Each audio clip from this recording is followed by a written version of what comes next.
Hello, I'm Cindy with Wisconsin Voices for Recovery, and this is Speak Out on Stigma. Today we'll be hearing from Sharon Foss, a retired social worker working through AmeriCorps. Hi, Sharon. How are you today? I'm good, thank you. Hi, Cindy. Hi. Awesome. So tell me, how does stigma harm people seeking or in recovery? There's two topics kind of that I wanted to discuss today, housing and food support. So I'll try to, they're both big issues, so I'll just try to be pretty concise and to the point. So we could start with the housing. In particular, I'm located in Polk County, and I think it's a statewide issue as well, the lack of housing. And what I found with the people that I work with who struggle with addiction, unfortunately, a lot of times that involves some criminal justice involvement with charges here and there, possibly. The problem that we're having with housing, especially the bigger housing agencies, is they have a blanket rule: no one with a felony. They will not rent to anyone with a felony. And they don't give anyone the opportunity to have a second chance, or even if they've been sober for 4 years, they have a job, all of the things are in place, they're in complete recovery, it's still a blanket no. We will not rent to anyone that has any felony charges. So we have a lot of problems finding housing for people with any type of felony conviction. And it seems like they go back up to 10 years with that. So that stigma stays with these people, even if it was a one-time mistake, all of a sudden they have no housing. And the problem with that is then they're put in the position where they don't have housing. So they end up living somewhere that's most likely not healthy, going back to where they lived when they were actively using, not being in a safe place, living in their car, had a guy living at a campground. I mean, just not having the basic needs for a human being to survive in any sense. And especially if you're struggling with addiction at the same time, it really sets people up for failure and for a relapse. And it's very unfortunate. I mean, right now I have 4 people we're trying to find housing, and everywhere we turn, nope, nope. One place was, oh, if you pay an additional $5,000 deposit, we'll rent to you, and that's completely unrealistic. And this is a person with one charge, maybe a year ago, completely sober, doing great, doing everything, and just not able to obtain any housing. So that's very unfortunate. And I have had people tell me I cannot live there and maintain sobriety, but they have to go there because they have no choice.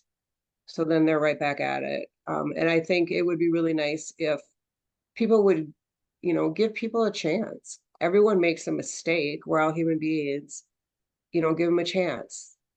And I know it's a big conversation, but so that's just kind of the gist of what I've been dealing with the housing situation.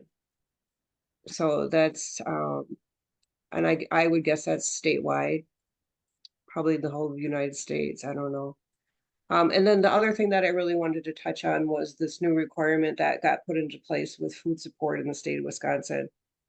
And I'm not sure when it got put into place, but I have just heard about it recently. Any person, individual with any kind of felony drug charge, less than 5 years ago, has to pass a UA in order to qualify for food support, which I know is fine if you're completely sober, but if someone's had a relapse and their life has fallen apart and all of a sudden they lost their job, other basic resources, then they're not going to be eligible for food support because of that. And and that includes marijuana. So I know there's a lot of talk now about harm reduction. So sometimes people, maybe they're not doing fentanyl, heroin, or methamphetamine, but they may be smoking some pot, and they're not even able to get food support. And then there is a stipulation. I did call the consortium to make sure I had the information correct. And if they fail a UA, their sanction is 1 year before they can go back in and take another UA and reapply for food support. And that's a pretty hefty sanction, especially if it's marijuana.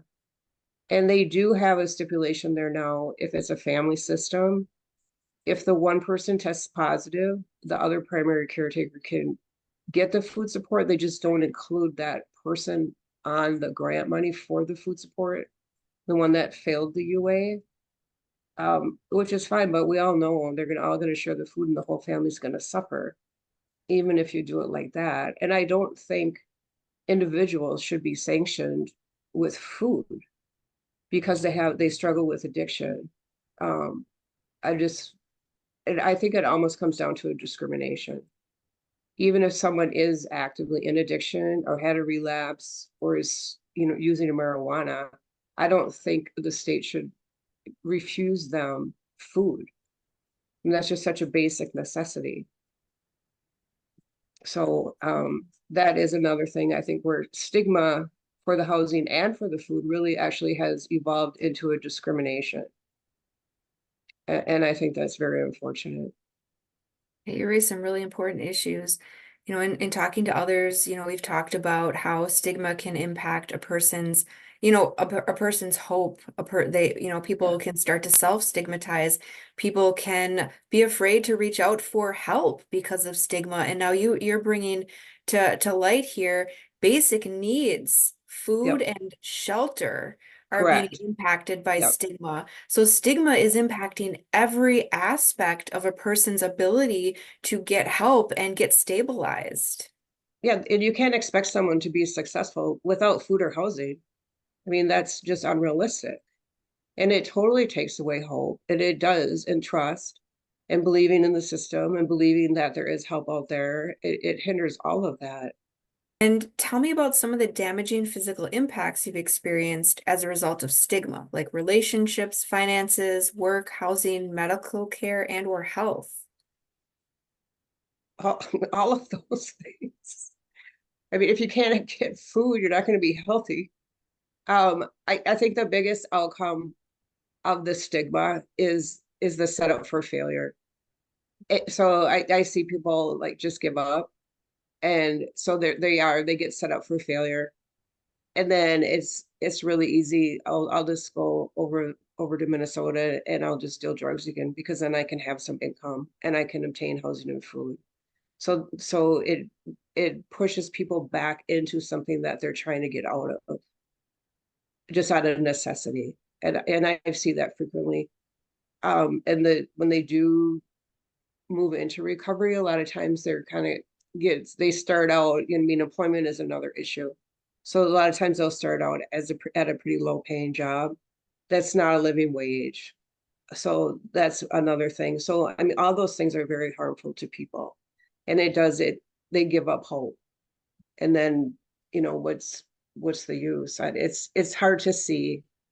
I mean, as a social worker, I work very hard to try to make it different, but I only have so much that I can do too. Is there anything else you'd like to add? I think it's really important that everyone understands that sometimes people make mistakes, and everyone does. And then unfortunately, sometimes people get caught, and then that doesn't mean they should pay for that the rest of their life. And to have a blanket statement such as we will not rent to anyone because there's a felon. I mean, make room for exceptions to those very concrete rules. Look at that individual and give them a chance. And everyone deserves the right to housing and to food. If they're actively using or in recovery, everyone deserves the right to have somewhere to live and to have food to eat. Absolutely. And thank you so much, Sharon, for sharing your views on stigma. And thank you to our viewers for watching. Speak Out on Stigma is a forum to raise awareness about the harmful impact of stigma on those in and seeking recovery. Recovery is for everyone. Together, we can eliminate stigma. Don't forget to like, comment, and share this video. Thank you and have a nice day. Thank you.